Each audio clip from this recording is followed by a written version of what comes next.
straight. Yeah. The rest of you said you just got 2017. And so, oh, yeah, that's more.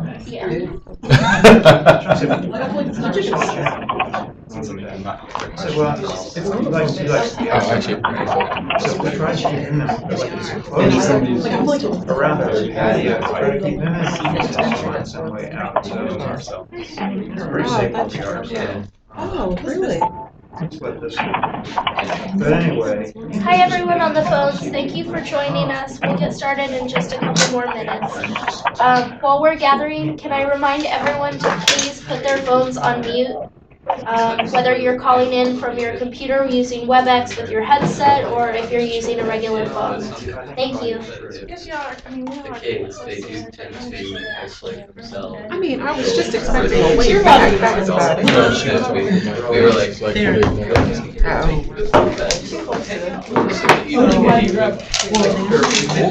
and then off to the dining room you go and lay down up there. And I read up on it and they're like, that's I was gonna read this. they just like, they don't. I just take it as my pride. See, these are, this is just good general. This is just really nice about being an ally. And P5 this is just our specific, and then this is our specific chapter. But I know that there's a Baltimore County chapter, there's Howard County, there's Metro D. And the national website, there's more chapters. Okay, and I was gonna read this. The other one always had one. And it's got our specific information, but So we have a big yard. to go to the national flag.org. I know.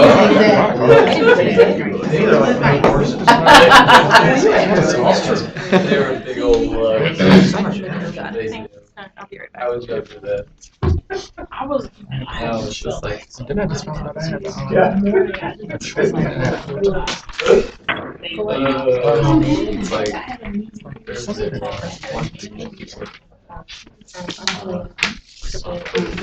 okay. How's it going? You're doing it. whatever. That's somewhere really. Oh,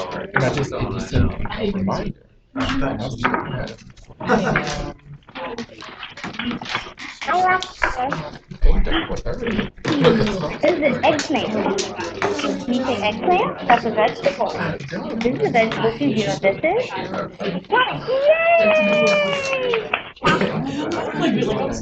Eggplant. The eggplant. still like, And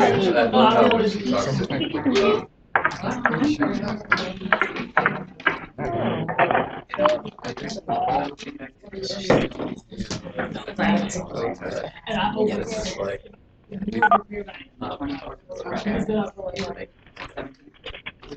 See, the funny thing is, you said, I don't like this stuff.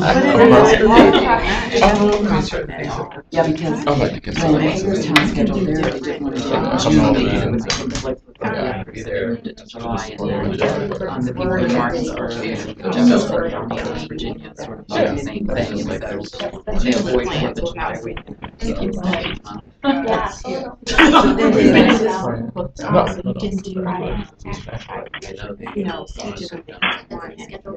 clear the house That's so there's that other part of me that's like,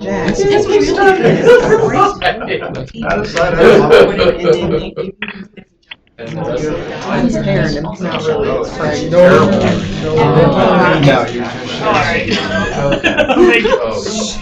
Like, Yeah, well, you're still like, you want to.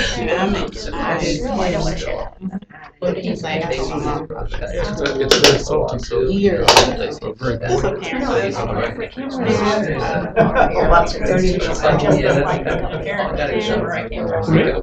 it's true. oh, I thought it sounds like no. Nothing can because it's Formerly known as Parents Family. I said my dad right. May have had it under. John will appreciate it. That's true. Oh, so they probably didn't have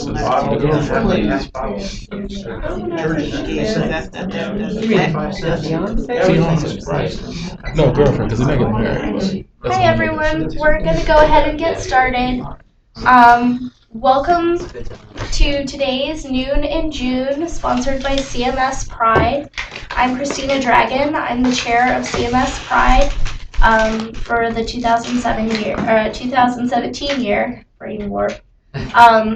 Just real quick before I introduce our vice chair who will be introducing today's speaker, I'd like to remind everyone that the federal LGBTQ plus federal employees and allied federal employees of Maryland have organized to join the Baltimore Pride March next Saturday, June 17th. If you're interested in joining them, you can email proudmdfeds@gmail.com, and I'll send around an announcement to the CMS Pride listserv tomorrow as well if you are interested in joining them. Also, just very quick housekeeping. Anybody who is calling in on the phone, please put your phone on mute. If you are calling in via WebEx and using your computer headset, please remember to mute that line as well. Last year we got a lot of background noise from folks using their headsets, but their mic was still active and they were having a lot of side conversations as well. So thank you so much. And with that, I'd like to introduce CMS Pride's Vice Chair, David Shellum. Good afternoon, everyone. Thanks for joining us. Today I'm pleased to introduce to you Dr. Lois Jarman. Dr. Lois Jarman has been a world language educator for more than 17 years. She has taught English, French, Spanish, and Latin on a secondary and post-secondary level. Lois received her doctoral degree in second language acquisition and currently is the director of the Intensive English Language Program at Shepherd University. Lois has been a Frederick Memorial Hospital auxiliary member and volunteer for more than 17 years. She's a mentor for Women to Women Mentoring and is pleased to be a member and president-elect of the Frederick County Commission for Women. Lois has been the president of the Central Maryland chapter of PFLAG since the group was chartered in February of 2006. She was named Frederick's Ally of the Year in 2013 and a community icon in 2014 by Free State Legal. She was the advisor for the high school GSA club where she taught for 11 years. And Lois has been a resident of Frederick County for more than the past 30 years. So please join me in welcoming Dr. Joe Sloan. Sorry. Thank you. I am really happy to be here to share with you some information on becoming an affirming and welcoming community. I work with the Frederick Center in Frederick, Maryland, and we do education programs for corporate organizations, for community organizations, for schools, and anyone else who wants to learn about becoming welcoming and affirming. So the presentation that I am using, we're going to use the beginning of it, was largely written for healthcare providers, but there's a lot of really good information in it. So I don't know how to do this.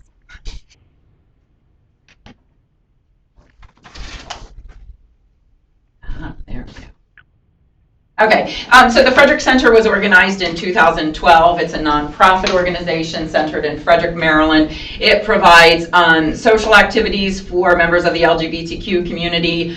They have a weekly youth group that runs anywhere from 25 to 30 students every week. And our PFLAG chapter helps to support that group. Recently, they started a transgender parent support group called Transparency, and they the Frederick Center organizes each year Frederick's Pride, which is the 24th of June. So if you're in Western Maryland, and Western Maryland and the Panhandle of West Virginia is really becoming prideful. The 24th is Frederick's Pride, July 15th is Hagerstown Hope's Pride, and July 8th is the Panhandle Pride in West Virginia, and that's usually held in Shepherdstown. So as I go through the presentation, just be thinking any questions if you feel the need to. I'm always one who forgets things because of my age. So if I don't act on the moment, it's gone. So if that's the case, please don't be concerned about interrupting and asking questions. Okay, so just some general terminology, because we throw around LGBTQ, and I have said it so many times that whenever somebody gets the letters mixed up, I have this urge to correct. But LGBTQ, you're going to hear it a lot. The L for lesbian, the G for gay, the B for bisexual, LGBT, T for transgender, and Q for several things. Older people tend to like the Q to be questioning. The younger people have sort of adopted and embraced the word queer. And so you will hear young people refer to themselves as gender queer, and they're okay with that term. So by and large, I have learned throughout the years just to go with whatever the person you're speaking to is using. And if they're okay with that, I had a dear friend who was in his 80s and could not stand the word queer. So I knew not to use that term around Wes. So just be aware of what the letters represent. Straight is someone who is attracted to the person of the opposite gender. Gay, person, male attracted to male, female attracted to female. Lesbian is usually female to female. Bisexual is someone who is attracted to all people regardless of gender. So we really have to talk about, and I'm going through this just so you know what it is that we need to be welcoming and affirming of. Gender identity is how someone identifies in terms of gender, not sexuality.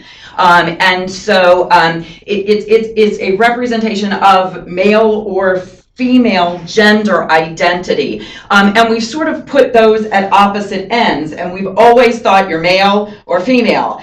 And there's this new notion of gender fluid, non-binary, meaning not either side, and a lot of things influence our gender, or I should say we choose to present our gender in certain ways. Sometimes we present our gender in clothes. Sometimes we represent our gender in our hairstyles. Sometimes we represent our gender in activities that we choose. One thing that we need to remember is that gender identity is not something that is biologically it's something that is self-determined. And yes, we have genitalia that we associate with genders, but we have to think of gender as something that is part of our brain and our mindset. And a spectrum. And I heard a presentation years and years ago that said gender, you have to really look at gender as a spectrum. And that we have some women are really girly, and some men are really macho, and then most of us fall somewhere in between. And we used to associate certain clothes with gender, and I think that as society now, we're much more accepting of women who come in pants than we are of men coming in dresses. But we have to remember that years ago that wasn't the case. I mean, I remember going to elementary school and I had to wear a dress. Because I was a girl. One of the things that concerns me too about gender identity right now is this trend of gender revealing parties when somebody is pregnant. We are already setting gender stereotypes. We're setting gender notions before that child is even born. We're associating that child as pink, or we're associating that child as blue before the child's even here and has a chance to begin to express. Gender identity. What it is not is biological. Gender is self-determined. Let's see, try to avoid terms like your biological sex. Use the term anatomy. Your anatomy is male or female, but your identity could be the opposite of what your anatomy says. Or use your legal gender. Sometimes that works. Remember that gender is not necessarily binary. There's that spectrum, and many people identify somewhere in that spectrum. Also remember with that spectrum that gender is not necessarily static. I chose to wear a dress today. I could have chosen to wear a pantsuit, and that's my choice on the day that I want to express a certain thing. Gender identity can change. Some terms within the transgender community. Sometimes you'll see MTF, and that is a male to female transgender person. So anatomically, that person is male, but identifies as the female gender. Sometimes you'll see M with the number 2F or MTF. FTM, female to male, a person who is anatomically female but identifies as male. One thing, and it's in the parentheses here, pronouns. We don't tend to think a lot of times as pronouns, or in terms of pronouns, but that's something that says to a transgender person immediately that I am affirming and welcoming. When I introduce myself, hi, I'm Lois Jarman, I use the pronouns she, her, and hers. Immediately signifying to a transgender person that I'm welcoming. And I had it up here, and I'm going to quickly see if I can get to it. This is my signature on my email at the university, and hidden below you see she, her, and hers. And that might not mean anything to anybody who is is not transgender, but to a transgender person or to a genderqueer person, that says a lot. Just because I have those 3 pronouns listed. We've started at the university, when I interview students, I will ask for their name and pronouns, preferred pronouns. And that signifies to a student immediately that I am welcoming and affirming. To a student who is cisgender, and I'll talk about cisgender in a second, it is probably like, why in the heck are you asking that question? But to someone who identifies as transgender or as genderqueer, it means a lot. And new pronouns that are coming out. I teach languages. I'm a grammarian, and I'm getting over this. So if I can, you can too. Many people who identify as genderqueer will use the pronoun they. And for me, that's very difficult because that's a plural pronoun. And grammatically, but I am learning to adapt. So I'm learning to use they. If I ask you what your preferred pronouns are and you say they, them, and their, then that's what I'm going to use. Z and here are becoming popular. They're being embraced by the transgender community. Z is in class today. Z has here book with here. Or if you really have just repeat the name. What's your name? Bob. Okay, well, Bob has Bob's book. And Bob is, and we just use the name. But the other thing is, if you mess up and you use the wrong pronoun, apologize, and then that lets that person know that you're working on it, that you're trying, and that sends a positive message as well. So what is Z and her? Z and here? Here. What do they mean? They mean non-gender identifying pronouns. Okay. Can I? Sure, Sure. please. So they actually started maybe in like the early 90s, late 80s as an invention of a third gender pronoun that was not tethered to like she or he, and there was still that really strong grammatical aversion to using their as a singular person. So they were invented specifically for the purpose of creating a third gender option. Because the pronouns their gender, he and she, whoop, there you go. So if you see that, then don't be thrown by it. And again, that will come out in conversation when you ask for what are your preferred pronouns. And I think that once we start making that a part of regular introductions, hi, I'm Lois Jarman. My preferred pronouns are she, her, and hers. And it's as simple as that, you know, that's who I am. Let's see. We're beginning to see in the school system children identifying younger and younger, and I think it's because we've started the conversation. I remember in 2005, my daughter became an LGBTQ advocate at about the age of 12.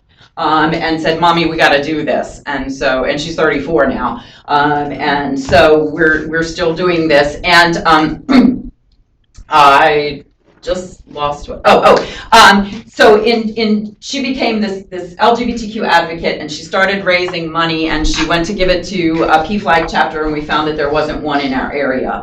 And so we went in December of 2005 to the screening of an LGBTQ film in our community. It was held at the Unitarian Church.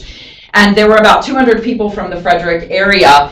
And everybody started talking, and people were standing up saying, "Yes, I'm gay. I've been living with my partner in Frederick for 20-some years." And it was whoa, wow, really? Really? Wow. And as more and more of our neighbors speak up, and we realize that guy he's been living with for 20 years, they're not really good friends. Well, they're really good friends, but it's much deeper than that.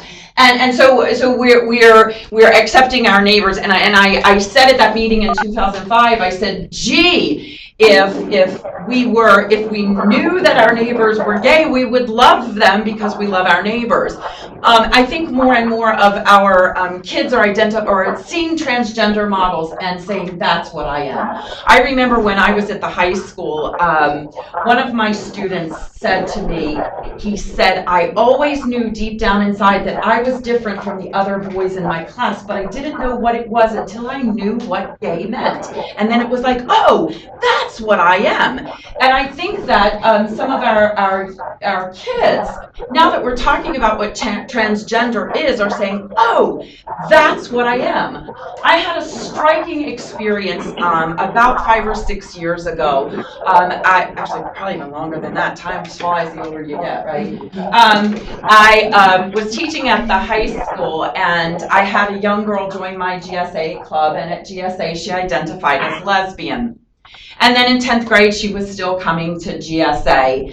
And then I had her as a student in my Latin class in her junior year, and she asked me for a name that wasn't male or female. So she took the name Lupo, which is wolf. And at the end of the semester, Tiffany came up to me and said, "Mrs. Jarman, I have a boy living inside of me." And I said, okay. And so I put him in touch with some resources. And later that year, he came up and said, "Can I be your student aide next year?" And I said, absolutely, absolutely. And so in his senior year, he was my student aide. And first day of school said, "Call me Zach." And I said, okay. But what do I say in front of all of the other kids? I don't know. So I started calling him Z in class. And then one of the kids said, hey, Jarman, why are you calling Tiffany Z? And I was like, no, Tiffany Z, and easier. And finally, at one point, I said to Zach, I said, okay, I'm having a nervous breakdown here. And my class was predominantly juniors and seniors at the time. And so I said, can we come out? And he said, sure. So I sat him on my stool in the middle of the class, and he explained to my students what he was feeling inside. And it was finally then that I sort of kind of began to understand that there was a male living inside this body of this student that I had known. And then the more comfortable he was with being male in the classroom, the more that kid's personality came out, and he became who he really, really was. And so my kids in my class, in the classroom, Zach was safe, and we all referred to Zach, and then Zach got stronger, and Zach started coming out in his other classes. And by December, Zach was a leader in our school. Zach fought to graduate in the color robe we have in our county, colors for males and colors for females. Yeah, we're that binary in our school system. And Zach wanted to wear the male color and petitioned the school board and was allowed. And so just allowing that child to be who he was, we were all in the school able to see this transformation of a person becoming who he really, really was. And I think that more and more of our students are beginning to address that and to ask to represent how they feel inside in our schools, and our schools have to accommodate that for them. So we're getting to see at a very, and this all goes to that first sentence, children as young as 4 years old may begin to identify. There's a wonderful book written by a mother called My Princess Boy, and it's about her son who wants to dress in frilly clothes, and it's just a beautiful, beautiful story. Transgender individuals might not necessarily want to represent one way or another, and fortunately in a lot of our male clothes, that's easy to do. Society has accepted women wearing pants. It's okay to wear an oversized shirt. I have a lot of kids in the high school and the college campuses who do that. It's really difficult, though, for a male to female transgender person to still in our society. Let's see, transgender identity is not imagined or a phase. Please don't say to someone, you'll get over this. Oh, I don't even know what I'm doing here. Where am I clicking? Okay, oh, I clicked backwards. There it is. Okay, so we talked a little bit about the pronouns. Pronouns are hugely important, and just that simple question of what are your preferred pronouns? It's something that we as a society, as a culture, should begin to become accustomed as part of our regular introductions. Retrain your brain. Heck, I love grammar. My brain is learning. You can too. I still shake a little bit every time I see it, but I'm working on it. Practice all the time. Practice all the time. See and hear. Say a sentence. Read a book and replace he and his with see and hear. If you make a mistake, correct yourself. Say, hey, I'm sorry, I'm working on it. But let the person know that you're working on it, because that's really important. That says a really strong message in terms of affirming and welcoming. And that's another word too. If you have a sign, we're an affirming organization. Oh, well, cisgender, straight person. Oh, that's pretty nice. That's really kind that you're welcoming. But somebody who is part of the LGBTQ community will recognize it immediately. Let's see. Okay, I think I talked a little bit about this. The LGBTQ, lesbian, gay, bisexual, transgender, queer, and questioning. Sometimes we're getting it's the alphabet soup. A sometimes stands for allies, but it can also stand for asexual. Please remember that the correct term is transgender, not transgendered. And don't ask somebody about surgery. It's really rude. Just don't ask. Okay. These, I think, are some important statistics as we look at society. There are estimates that 3.5% of our community identifies as LG or B. And these statistics that I'm using never incorporated T. So, and there are some statistics that think that the LGBT is closer to 10%. This source is the Williams Institute of UCLA. Approximately 6/10 of our population identify as transgender. Nearly 8 million individuals aged 18 and older identify as LGBTQ. The state of Maryland has over 150,000 LGBTQ residents, and Frederick County, that's my county, has over 8,000. LGBTQ Stats. In 2015, there were an estimated 780,000 same-sex married couples in the United States. So the idea of the bride and the groom is not so uncommon.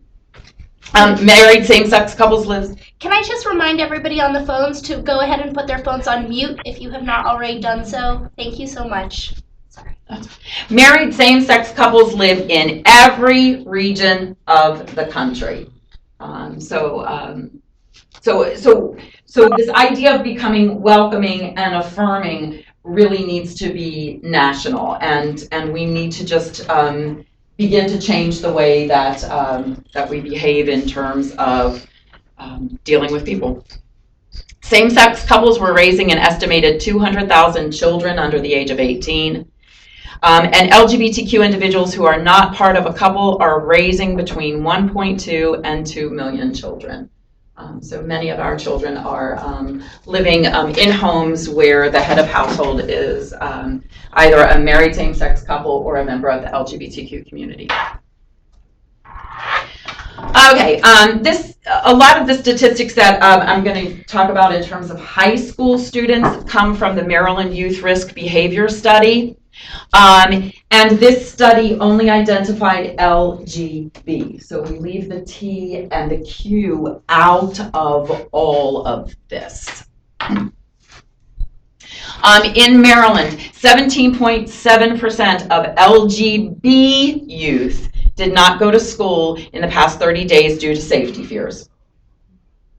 So almost 20% of kids who were absent in the last 30 days did so because they were afraid to go to school because they identified as either LG or B. That doesn't include any T, that doesn't include any Q.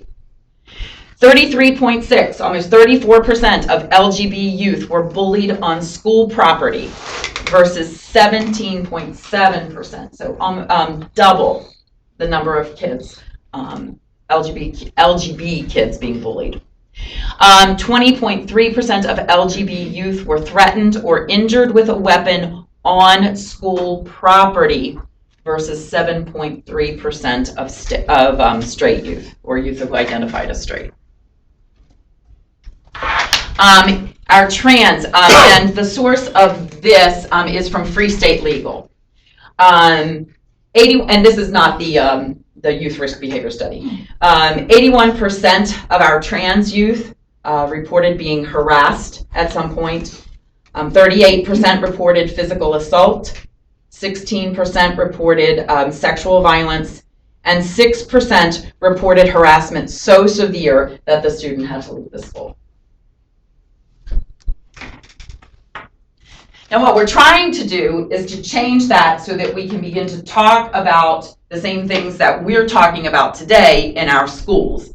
Many school districts will not allow this conversation, will not allow this terminology to be presented. So it's still not talked about And so there's still so much unknown, and so so we have kids who are fearful, and we have bullying, and we have staff members in our school as well, our schools.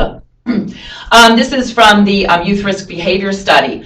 Almost 41% of LGBT youth seriously considered attempting suicide in the past 12 months. And the suicide rates among lesbian and gay youth is rather high. 50% of gay male teens experience a negative reaction from their parents when they come out. And it's higher for males coming out than for females. 26% of LGBT youth were kicked out of their homes because of their parents and their parent belief. And I was at a presentation in Baltimore, and the legal people were saying that what happens is they'll pick up an LGBT kid on the streets, return them home, only to have the parents force them as a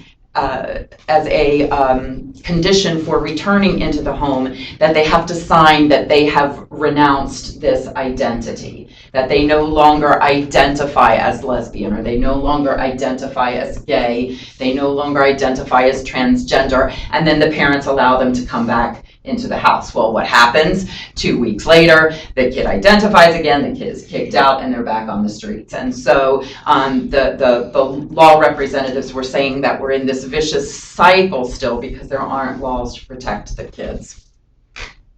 Almost 24% of lesbian, gay, and bisexual youth reported being forced to have sexual intercourse. This is a startling statistic, the next one. 25 to 50% of homeless youth, and I can't remember, one of the studies put the number at 40. 40% of homeless youth identify as LGBTQ. And so that's and part of that issue with that statistic, that wide range, is how do you identify homeless? Some systems identify homeless if they are not under a roof, but if they're sleeping on the sofa in a friend's house, that's not in some regions considered homeless. So the variance in the statistic is because how do we define homeless? Once homeless, LGBTQ youth experience, on an average, 7.4 more acts of sexual violence toward them than their straight peers, and they are 2 times more likely to attempt suicide. I have a question. Yes. Since my youth, it's maybe things are getting better. Do the statistics say things are getting better, or is that just hopeful thinking? There was a whole project called It Just Gets Better, and I think that in society we're making a shift. I mean, equal marriage is the law of the land, and we want it to stay that way. And our school systems are recognizing there are laws that protect against discrimination. So I think generally, yes, since our time, since our youth, things are better, but there are still problems. So last year, the YRBS released some updated data on the youth statistics, and in fact, it does not look like things are particularly improving across the country for the nation's LGBTQ youth, or at least the ones that are taking the surveys. I know for sure that within the District of Columbia, like 48% of all homeless youth identify as LGBTQ. So while we are making lots of strides on a societal acceptance level, especially for youth, things are not particularly advancing at the same pace as we are in the media, for instance. So, and certain parts of regions are better than others. I know that tomorrow in Frederick County, the school board is voting on the bathroom policy. That's really so National Organization on Marriage, I think it's called, is coming out. And anyway, so things are changing, but we can't be silent. If we're allies, we can't be silent. Can I also say, we don't really have long-term trending data going back very far, because many of these questions that we're surveying LGBT youth, for instance, have only been around like 15, maybe 20 years at the most. So at least now we know that we have data to show that there's a disparity, but prior to that, we only had a lot of anecdotal evidence from people being able to say, well, you know, I was kicked out and was on the street, or I struggled really hard. But now at least we're collecting data on it. So hopefully in another 20 years, we'll be able to see. And the 2014 Youth Risk Behavior Study didn't include the transgender piece. So we're getting information, I don't think they do still. Still don't include No. it. And even, anyway. All right. Moving right along. Let's see. I'm going to skip this one. Okay, let's go to this one because we're talking about being allies. That was the focus. What does it mean to be affirming? So we can say the definition of affirming is to state as fact, assert strongly and publicly. He affirmed the country's commitment to peace. And synonyms here would be declare, state, assert. But for the LGBTQ affirmingness, we want to actively and visibly offer emotional support and encouragement. There are 5 common ways parents can affirm their children. So how do we do that? Why is it important? Because members of our community who identify as LGBTQ are living with real anxiety, real stress, real fears. And so our affirmingness can help to alleviate that. It helps to build self-confidence and comfort those in this group. Let's see. This is all.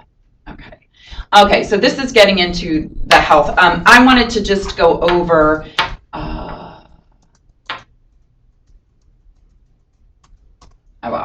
okay. How do we affirm? We affirm in many little tiny ways. In your office, put up a sticker. I've got stickers to pass around. Put up a sticker. I use it on my phone because I have my phone everywhere. This is my swipe card to get anywhere on the university. I have it on my phone. So if I pick up my phone in my classroom, I was talking to a social worker and she said, I'm working with a mom and I have a suspicion that the son is gay. I don't know how to let him know that he can talk to me. And I said, you have your phone. Put this on your phone and he'll know immediately. He'll know immediately. If you have the human rights campaign, the equal sign, put those up. AIDS ribbon. I always had an AIDS ribbon on my door at the high school. The kids know. They know, and that immediately says. If you have something up in your office for Pride, because it's Pride Month. It's Pride, and that's national. And, you know, we talk about Women's History Month, and we talk about, you know, Black History Month. This is Pride Month. And so let's talk about it, and let's put Pride things up. Immediately, when somebody walks into your office, they know that you are welcoming and affirming. But just by celebrating those. The simple questions of asking the pronouns, that in conversation lets people know that you are welcoming and affirming. Did you have a question? Yes, I work in HR, and so in the job offer process, we have to automatically put someone in a category when writing our offer letters. So I'm trying to figure out what would be the best way to go about, should we, when we're speaking to them on the phone, instead of assuming based on their name or how they sound on the phone, should it say, you know, how would you like to be addressed in your offer letter? Or maybe should it be something that we might consider maybe taking out certain things that are in the letters? And on a lot of forms, if there's a space for, we have name, but then preferred name. Preferred, and that's what the schools are trying to shift to, is the preferred name, and then use that preferred name. But yes, I absolutely asking, and that would be part of that change that I was talking about. What name would you like us to use? Are there particular pronouns that you would like us to use? And for somebody who is in the cis, you know, oh, and I didn't identify cisgender. Cisgender, it means that I identify with the gender I was anatomically assigned. So I am a cisgender female, and I'm a cisgender straight female. And so that becomes part of, so somebody who is cisgender is not going, okay, that was a weird question, but somebody who is transgender will be appreciative and immediately recognize that you are affirming and welcoming. So I wanted to tell you about PFLAG. PFLAG is a national organization. PFLAG stands for Parents, Friends, and Families of Lesbians and Gays. It is largely an advocacy group. There are chapters all over the country. There is a chapter in Baltimore County. There is a chapter in Howard County, a very large chapter in Howard County. There is just recently a Germantown chapter that has started. Metro PFLAG is very, very large. As far as Western Maryland goes, our Central Maryland chapter is the farthest west in the state that we have right now. But if you go to the PFLAG National website, they list all of the chapters. I think you can just put in your zip code and a chapter in your area will show up.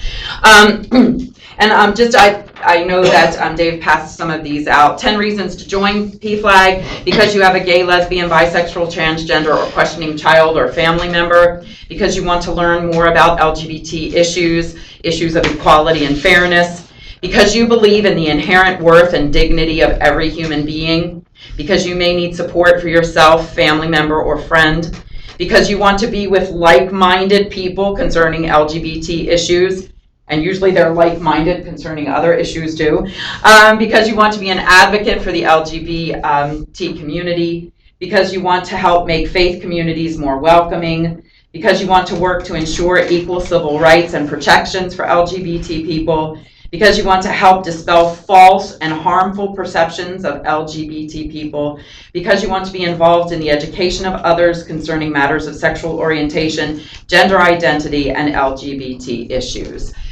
So like I said, PFLAG is a national organization, and we'd love people to come and support with their time, their money. PFLAG was very much behind the movement for equal marriage, very much behind movement for equality in terms of transgender people. So with that, I'll ask for any questions.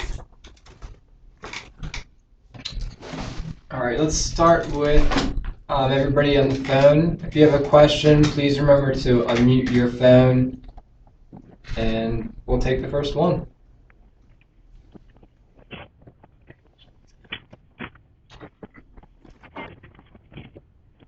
All right, if there's no questions on the phone this time, are there any in the room?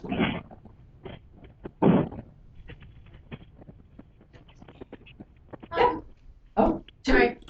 I just think maybe we could spend a couple minutes talking about how we could be allies here at work. I know in my particular position, and certainly this lady's here in HR, we have to be neutral to everyone. I can't treat one person more positively or anything else than someone else. So, I'm constantly kind of walking that line of showing that I am an affirming person and yet still remaining neutral. So maybe we could just kind of talk about how people can be allies here in the workplace while still kind of maintaining that professional balance that we have. Does anybody have any? Was that too tough? The first thing I thought was when you said about treating everybody equal. I think that's what affirming and welcoming is treating everybody equally, and just making people feel comfortable with who they are. I was talking to a teacher just a few weeks ago, and he's legally married. But he said he still feels uncomfortable having pictures of his husband out on his desk, and that shouldn't be the case. And so he was saying that even though he is legally married, he doesn't feel on the same sort of level, I guess you could say, as his straight colleagues who have pictures of spouses and pictures of weddings and things like that out, and so that shouldn't be. And I don't know how you go about changing that unless we just let people know that, hey, you're bringing your spouse, he or she, I think that's a really, really great point. And I think especially in our office environments where we make kind of personal small talk on a regular basis. How was your weekend? And most people will say, oh, the husband and the kids and I went and did X, Y, and Z.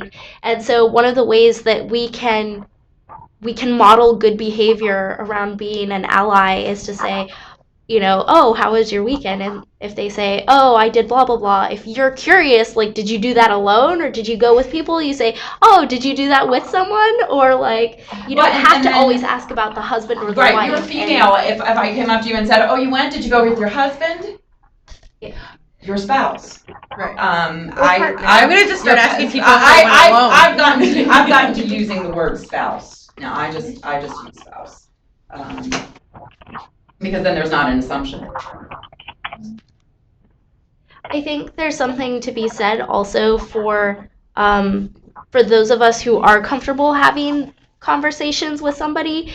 If they appear to be uncomfortable about something, a lot of the questions that generally I don't think are good practice for just like approaching an LGBTQ person about, I'm very open about answering them. So I know that at least within my office, if anybody has a queer question about anything, they can be like, hey, Christina, what's the right response for this?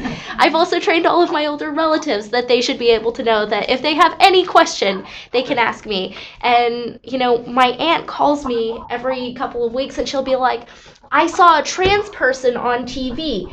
Now, I can't remember if it's supposed to be a trans woman or a trans man. And so, we have to go over it again. Well, it's a trans whatever they're currently identifying with.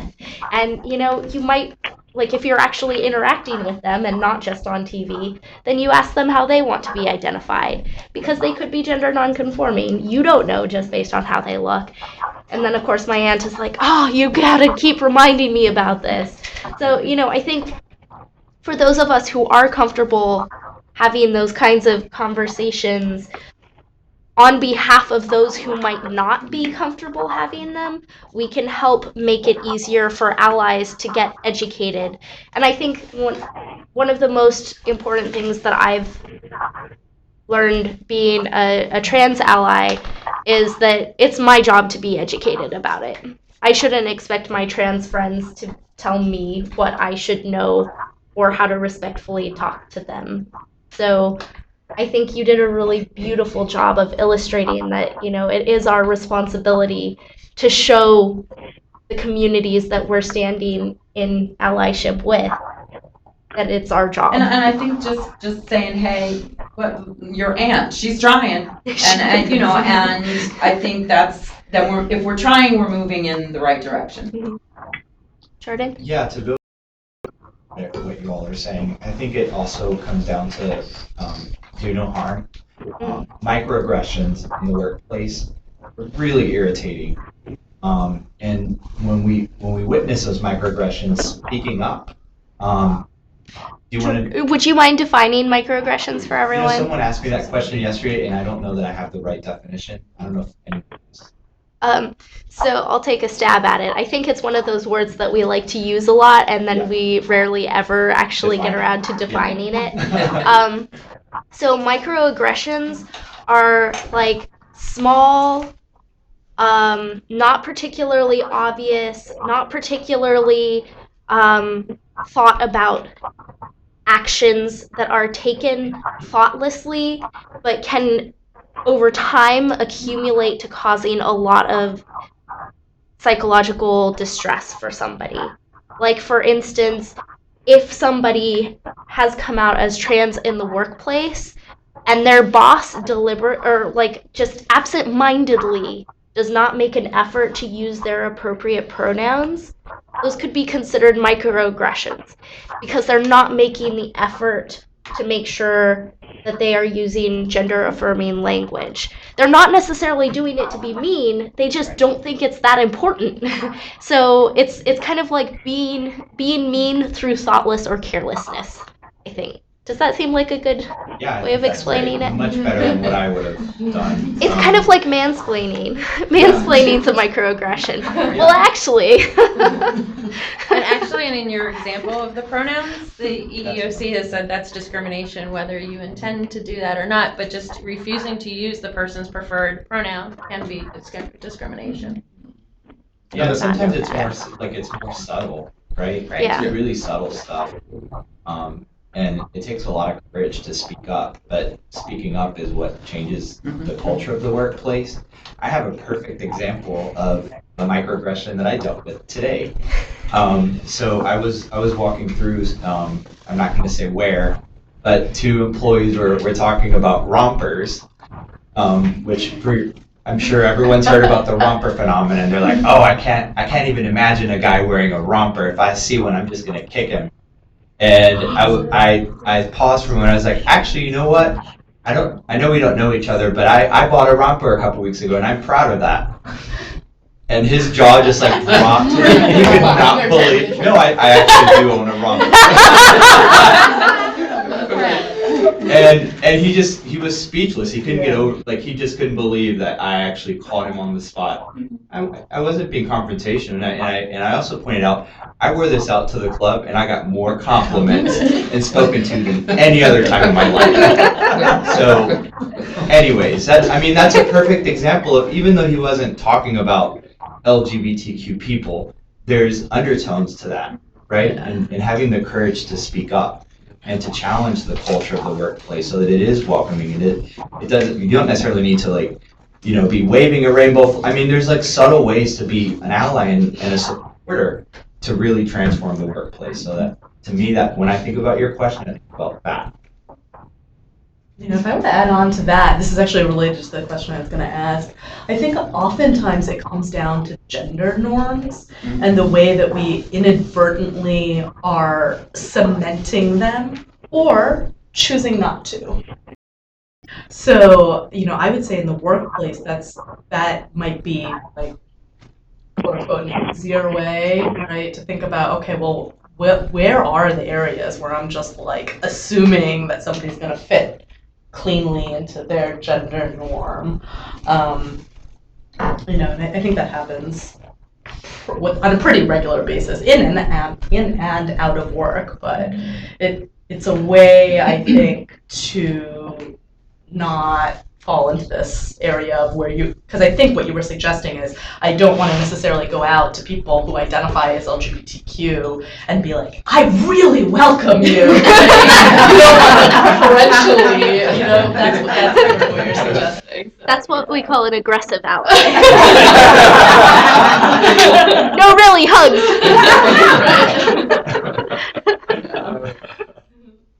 Good question. Jordan, that was really helpful in what you said. How you prefaced it with, I know we don't know each other, because there's so much that's said, especially towards LGBTQ people, without a relationship, which is difficult. So that's really helpful to hear that, because not, regardless of what the issue is, I personally am not good at confronting people cavalier.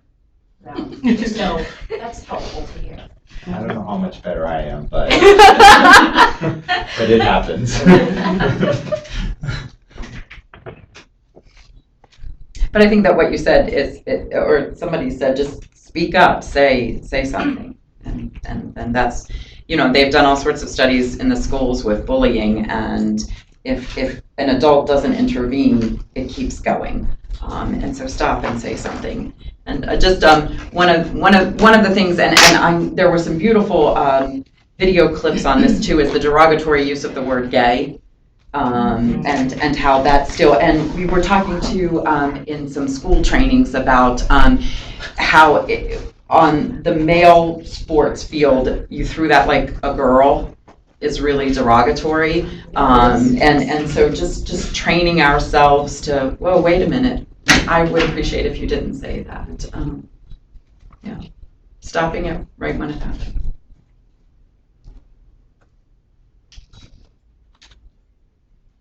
All right. Wonderful discussion. Lois, thank you so much for your time. Pleasure. Thank you for coming.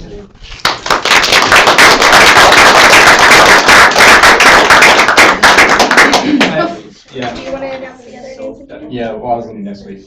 Excellent. I'll just say thank you everybody for coming. Hope you enjoyed yourself.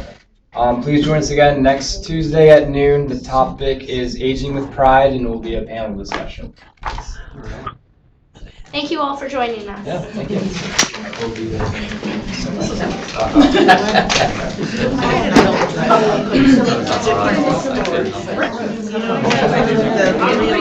I saw the other day that it was really cool.